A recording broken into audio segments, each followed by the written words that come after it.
You're listening to an Airwave Media Podcast. The regular season is heating up. New stars are emerging, and that means more opportunities to win up to 25 times your cash on Prize Picks, the most exciting way to play daily fantasy sports. Just select two or more players, pick more or less on their projection on a wide variety of stats, and place your entry. It's that easy. Let it fly to turn $10 into $250 with just a few taps. Easy gameplay, quick withdrawals, and injury insurance on your picks are what make Prize Picks the #1 daily fantasy sports app. Watch your favorite players and get paid doing it this basketball season. See your entries make progress during the game or make new entries for the second half and the fourth quarter. Three-pointers, assists, rebounds, and everything in between are yours for the taking. Join the Prize Picks community of more than 7 million players who have already signed up. Right now, Prize Picks will match your first deposit of up to $100. Just download the Prize Picks app and use code GET100. That's code GET100 on Prize Picks for a first deposit match of up to $100. Prize Picks. Pick more, pick less. It's that easy. It's a long way to Tipperary. It's a long way to go. It's a long way to Tipperary, to the sweetest girl I know. Goodbye, Piccadilly. Farewell, Leicester Square. It's a long, long way to Tipperary, but my heart's right there. Hello everyone and welcome to History of the Great War episode 220. This week, a big thank you goes out to Patreon supporter Kevin for supporting this show on Patreon, where he now gets access to special ad-free versions of all of these episodes, plus special Patreon-only episodes once a month. If that sounds interesting to you, head on over to patreon.com/historyofthegreatwar to find out more information.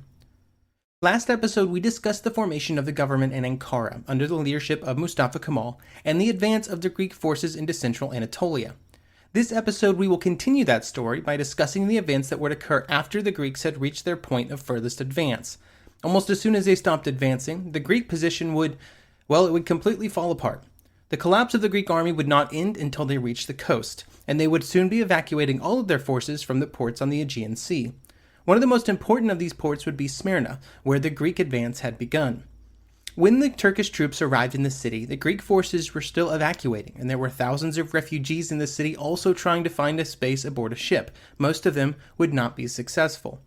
This situation had all of the marks of a disaster even before the fire started. The fire would spread throughout the city, burning for 11 days, killing thousands and causing thousands more to flee to the edge of the city against the water to try and escape. The Greek defeat would begin hundreds of kilometers from the city, and it would start with another Greek attack in the middle of August. The Greeks would attack for 5 days. They hoped to achieve some level of surprise and completely failed. They were betrayed not by a person, but by the dust that the army kicked up as they moved through the Anatolian desert. Instead of unprepared Turkish defenders, the Greek attack was met by defenders who were organized and ready for them. After the attack failed, the troops held onto the ground that they had gained for a few weeks, which in and of itself was madness. Some of the troops had moved across completely inhospitable geographic features, like the Anatolian salt desert during their advance, and this made the supply situation basically impossible. While efforts were being made to keep supplies moving forward to the front line, the supply services were fighting a losing battle. With supplies running low, a Turkish counterattack on September 11th started a cascading failure of the Greek defenses. The retreat would begin the next day, and the Greek defeats would continue for weeks. For example, on August 26th, a single offensive resulted in 5 Greek divisions being completely destroyed, and 50,000 Greek soldiers taken prisoner. Both the Greek commanders and the Turkish leaders were shocked at the scale of the Greek defeat and how far the retreat continued. The only thing that prevented a larger Greek disaster was the fact that Turkish troops were not motorized, and they did not have enough cavalry to put in place a proper pursuit. Even if they could keep ahead of their Turkish pursuers, the Greek retreat would continue all the way to the coast. In London and Paris, Greek representatives would try to negotiate some way out of the growing disaster, but with their strength growing, the Turkish leaders were in no mood to negotiate any settlement other than the complete expulsion of the Greeks from Anatolia.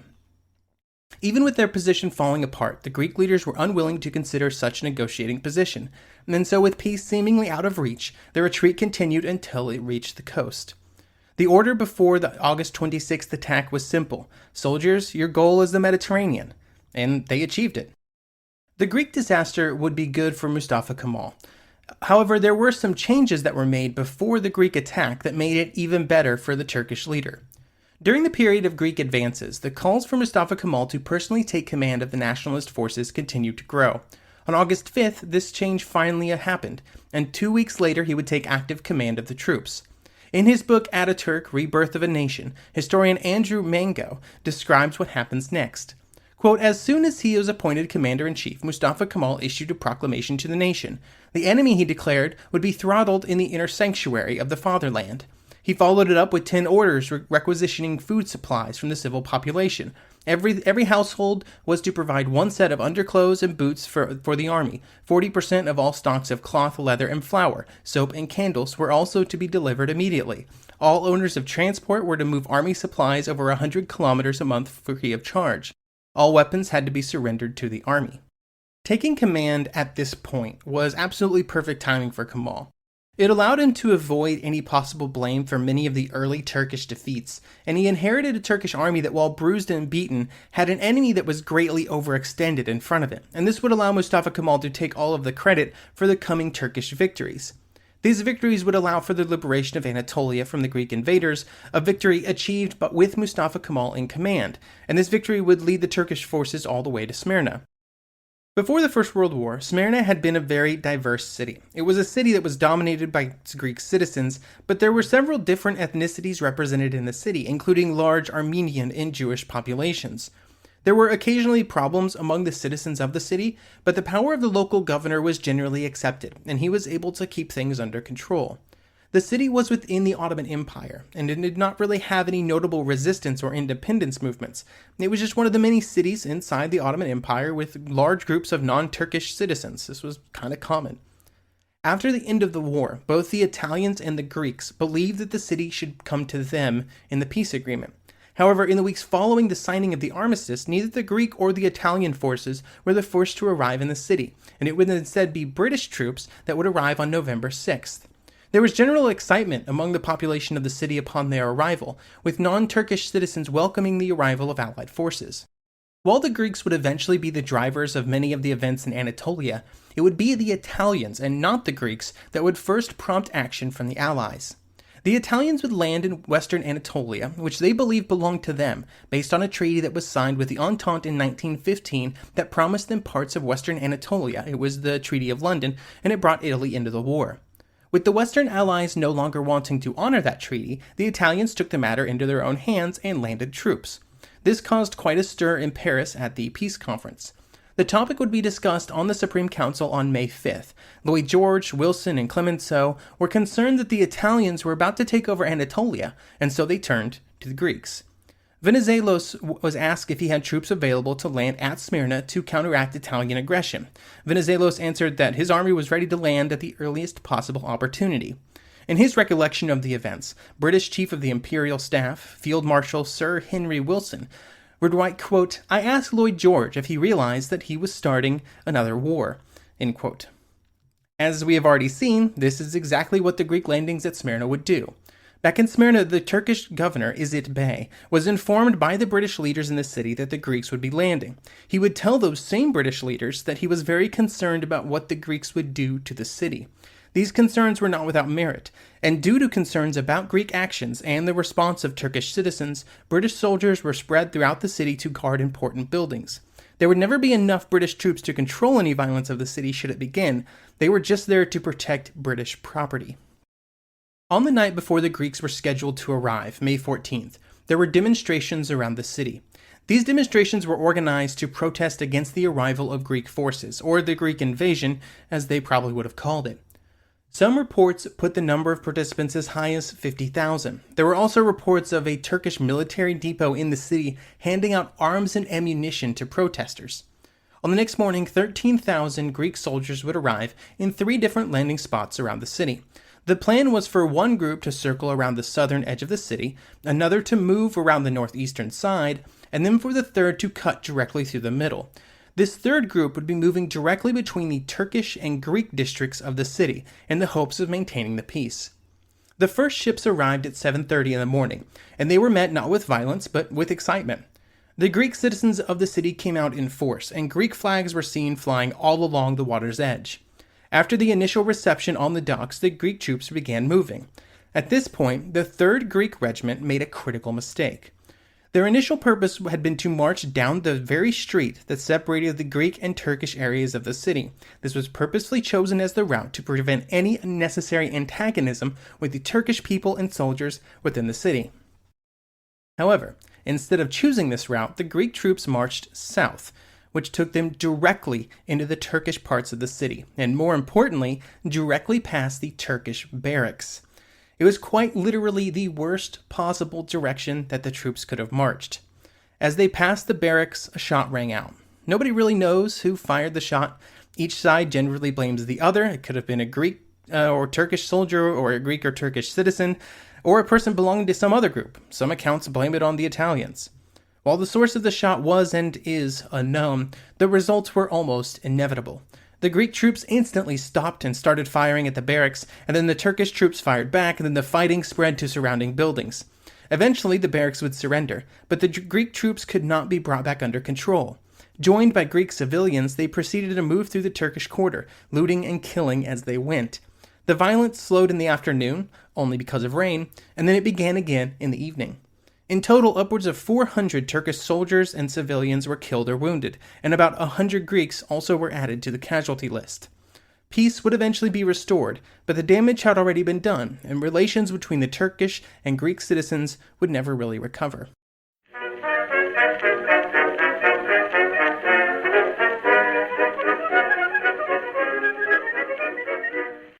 The one truth about human history is that change is inevitable. But the one thing that has never changed is that humans need food to survive. There are many ways to get that food, but one of the easiest ones is Factor. Factor delivers ready-to-eat meals right to your door. All you have to do is heat them up and dig in. In 2 minutes, you can be eating tasty keto or vegan options, or any of their 35 options that they have available every week.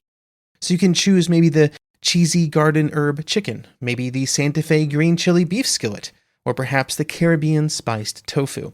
It is all delicious, and if you have a bit of a sweet tooth, Factor still has you covered with a wide range of snack and smoothie options. Chocolate mocha cheesecake, snickerdoodle macaroons. Any of that sound good? And don't worry, even the tasty stuff is dietitian approved. Head over to factormeals.com/GW50 and use code GW50 to get 50% off. That's code GW50 at factormeals.com/GW50 to get 50% off. The regular season is heating up. New stars are emerging, and that means more opportunities to win up to 25 times your cash on Prize Picks, the most exciting way to play daily fantasy sports. Just select 2 or more players, pick more or less on their projection on a wide variety of stats, and place your entry. It's that easy. Let it fly to turn $10 into $250 with just a few taps. Easy gameplay, quick withdrawals, and injury insurance on your picks are what make Prize Picks the #1 daily fantasy sports app. Watch your favorite players and get paid doing it this basketball season. See your entries make progress during the game or make new entries for the second half in the fourth quarter. 3-pointers, assists, rebounds, and everything in between are yours for the taking. Join the Prize Picks community of more than 7 million players who have already signed up. Right now, Prize Picks will match your first deposit of up to $100. Just download the Prize Picks app and use code GET100. That's code GET100 on Prize Picks for a first deposit match of up to $100. Prize Picks. Pick more, pick less. It's that easy.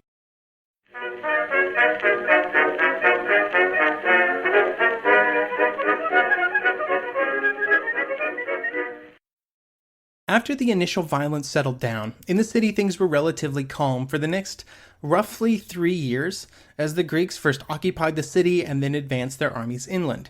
The city itself was generally disconnected from the fighting at the front, although news, of course, did arrive. It was after the Greek defeats in August 1922 that rumors began to arrive in the city of the Greek defeats in the interior. At first, many of these rumors were not generally believed, but then, in the first days of September, troops began to arrive, and after the troops, thousands, and then tens of thousands of refugees began to arrive in the city. Many of these refugees hoped that Allied ships, which were in the harbor, would help them leave the city. However, the American and British ships were under strict orders not to get involved. There were some Greek transports present, but they gave priority to the Greek soldiers, who were also arriving in growing numbers. This left little space aboard the transports for refugees, and so all they could do was wait. Over 250 American and British troops were landed to guard American and British property in the city, but they refused to provide any protection for private people or private property. On September 9th, just a day after the Greek military had completed its evacuation, the first Turkish troops arrived outside the city. Their arrival took a volatile situation and made it so much worse. As Turkish cavalry began moving through the city, violence erupted in the Armenian areas of the city. The Armenians were not on good terms with the Turkish forces, and the violence in that area of the city quickly escalated. The Armenian citizens could not really hinder the Turkish takeover of the city, and by the end of September 10th, Turkish forces were completely in control of most of Smyrna. But on September 11th, the violence spread beyond the Armenian areas and into other parts of the city. At the American consulate, the largest concern was not the Turkish violence, but instead the thousands of Greek and Armenian civilians who were crowding outside the building, hoping the presence of American troops would offer some form of protection. It was in this confused atmosphere of sporadic street violence and frightened refugees that the fire began. Much like the stories of who fired first at the Turkish barracks, the information about who started the fire is confused. Turkish authorities at the time, and Turkish historians since, have claimed that it was started by either the Greeks or the Armenians. However, there are eyewitness accounts, including those who should at least be somewhat impartial, that claim that Turkish soldiers started the fires under the orders of their commanding officers. Regardless of who started the fire, by 2 p.m. on September 13th, most of the Armenian quarter was in flames, with a complete breakdown of civil services within the city. Once the fire started, there was nothing that could be done to slow it. On board the foreign ships in the harbor, seeing that the fire was spreading throughout the city, the decision was finally made to begin the evacuation of refugees. While the evacuations began, the fire continued to rage within the city. A day later, 20,000 people had been loaded onto ships, and those ships began to leave to try and find a place to offload them. However, even this large number was just a small percentage of those that had been forced into the areas around the docks. They were forced into these areas due to the fire that was raging, and they had nowhere else to go. For the next several days, the ships continued making trips. They would go to Smyrna, load up as many people as possible, and then sail away to drop them off at various islands or on the Greek mainland. No matter how many they evacuated, there seemed to be an endless supply of those that remained. By the 18th, there was an estimated 300,000 people still remaining. These people had little food or water, no sanitation facilities, and very little shelter. With the ships focusing on the living, those that were living struggling to stay alive, there was very little thought given to the dead bodies laying on the streets and beaches. They would stay there for days. It was a sanitation nightmare. On the 19th, the Greek government was able to arrange for some civilian ships to help evacuate more of the refugees, but by the end of September there were still 50,000 people remaining. They had at least been supplied with food, water, and shelter. The total number of people killed in the violence, the fire, and the resulting wait to evacuate is difficult to calculate, and estimates vary wildly. The number was probably somewhere around 100,000 to 200,000 killed, and then 150,000 forcefully deported to the interior of Anatolia by Turkish officials. The last Greek troops left Anatolia on September 19th, and with their evacuation, the Greco-Turkish War had been won by the Turkish nationalists. Mustafa Kemal's forces advanced first west and then north towards Istanbul. In London, there were discussions about continuing the fighting without the Greeks. Lloyd George supported further military action in the country, and he wanted troops from the Empire and from France and Italy to join him in the fight. However, there was a very lukewarm response from the Dominions, with Canada flat out refusing. And other members of Lloyd George's government did not want further war. The British people were staunchly against further fighting, Britain's allies in Europe refused to support the conflict, and British military leaders in the theater were against further adventures. Eventually, the agreement of pretty much everyone against further military action caused Lloyd George to back down, and on October 11th the Armistice of Megali was signed, and that would end the fighting in Anatolia. The two sides were able to strike a deal, whereby Mustafa Kemal's forces would not move into Istanbul, Gallipoli, or Izmit until an official peace conference had been convened. In return, the Greeks evacuated some areas of eastern Thrace and handed them over to his control. With the war over for the moment, the failure of British policy and Lloyd George's attempts to lead the country into another war caused his political downfall, and he would be removed from his position as Prime Minister on October 19. With the victory of the Turkish forces, Mustafa Kemal's position in Ankara was solidified.